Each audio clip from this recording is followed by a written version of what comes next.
Does man have 3 degrees of life? Namely, his biological body, his common sensitive life with animals, and his own spiritual life? To answer this question, there is no need to have faith, as there is an obvious conclusion that means, quite simply, by experience, by our intelligence, by observing what we are, we notice that there is within us a whole series of faculties which are unconscious and which are common with plants. For example, we grow like a plant. We breathe, and this happens automatically, even if there is a certain consciousness there. Since that we can't control it, we are currently digesting, etc. This first degree of life, which I have marketed here, along with some of the faculties that go with it, it is our biological body that carries it, and it is a palpable body, a body that we can touch with our hands.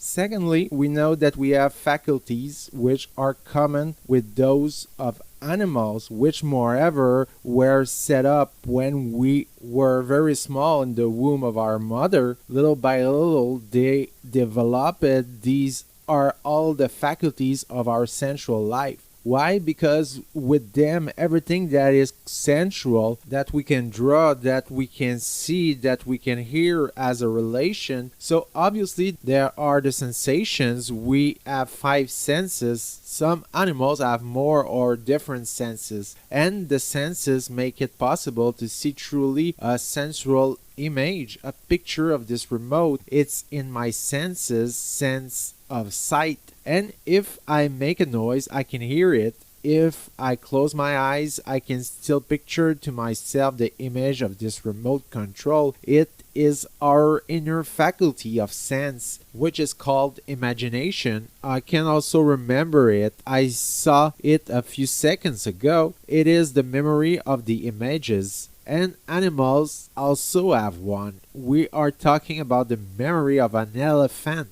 If it has received a blow, it is like that, but it's not just that. If our senses can present us with sensitive goods such as a chocolate cake, there is within us a whole series of faculties which can love this chocolate cake and rush towards it. These are the passions, the sensual affectives, and the animals have them too. You just have to give him an animal chocolate cake. We'll see what will happen. These passions with us moreover are divided into those which can take care of loving a sensitive good, a chocolate cake as I said, and those which can get angry to defend if someone takes it from us. So the concupiscible and the irascible are the 2 great sensitive faculties. And then there is this intelligence of the animal to catch something bodily like prey or to seduce his female. He invents things. Well, we have that too. It's also common with animals. I have marked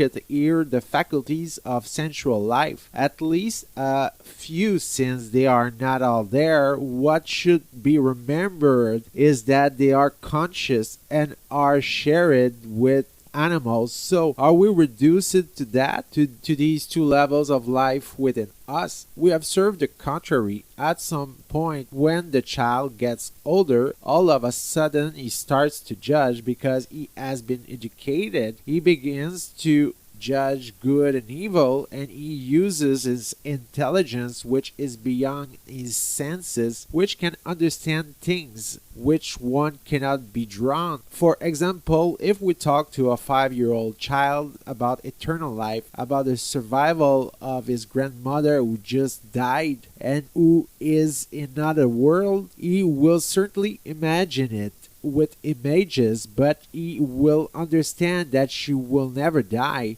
and that no matter how hard you explain it to a dog, he wouldn't understand. This is therefore spiritual intelligence, not just limited to sensitive objects, to images, but to something that we deeply understand. Our mind possesses, therefore, with another faculty which I have represented it here. So intelligence with various exercises can understand this, it can memorize, and it can judge. And then our will. Our will is our faculty of sensual love. It means that if our intelligence presents something to us as a higher good, for example, a friend, we can choose to love him without even having feelings because it is good, because it is a person to whom we wish good. So this is called the will. Willingness to love, and to love is to do someone good, and then effective will to achieve this good.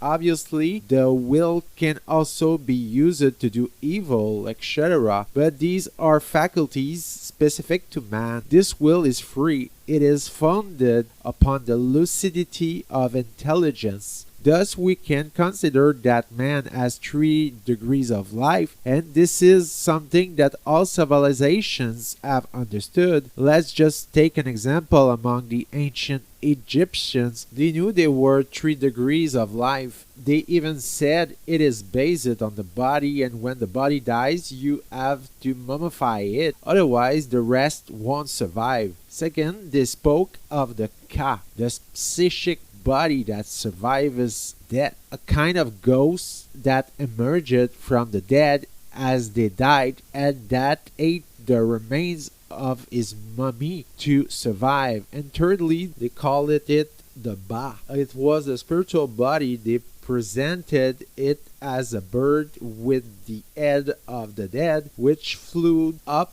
along with its ka. These 3 degrees of life unified within us to make a person unified, because we call the soul a kind of energy which makes a single being of us. These 3 degrees of life describe well how we are structured. They have been taken up by someone like Saint Thomas Aquinas from Aristotle, and I will say only in my opinion that the old distinction at the beginning of the church between soul and body is out of date. It does not really correspond to man. It may well be better to distinguish 3 degrees of life: biological life, sensual life, spiritual life, unified by a soul. So really, we may best describe how we are.